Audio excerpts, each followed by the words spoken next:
I had a situation one time, many years ago where greed came into play.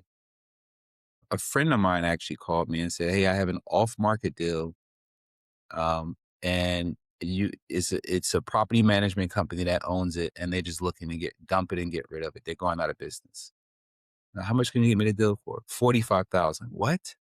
These properties in the area were selling for like 180, 150. He said, but you have to close quick.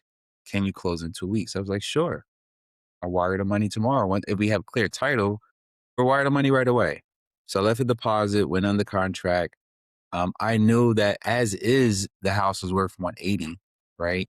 But if I fixed it and sold it, I can get $350,000, right? Because it needed some work: new kitchens, bathrooms, siding, roofing, windows, the works.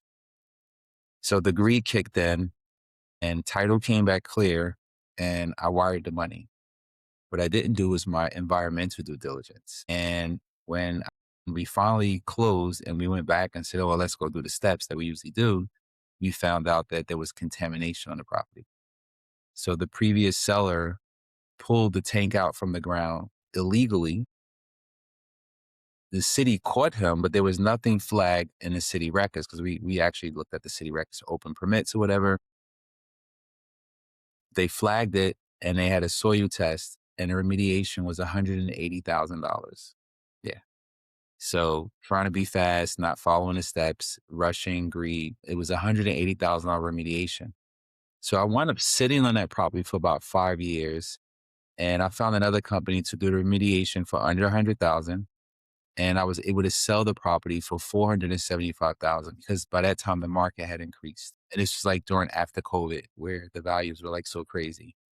And we rehabbed the property and we got rid of it. So it wound up being a profitable deal, but I had to sit on it for 5 years in order to get out of it profit, with a nice profit. How many houses did you flip in your life? Like you can say you Yeah, bought a lot of houses in your life and sold them. yeah, yeah. Can you talk about how many it would? Yeah, the last time I checked was 2 years ago. It was right now we do about 10 to 12 deals a year. Last time I believe my deal count was 530 something properties. The volumes started to get lower the bigger projects we did. So the smaller projects, you can do, 30, 40 of those, 20 of those. And it was one time, this was before COVID, I think it was 2017 to 2019, or 2019 and 2021, actually. From one town, we purchased 18 properties from a tax sale auction, and we turned around and fixed them and we sold them after COVID. So you have those hits where you will buy in droves and sell, but more than 500 properties, and I still remember my first one.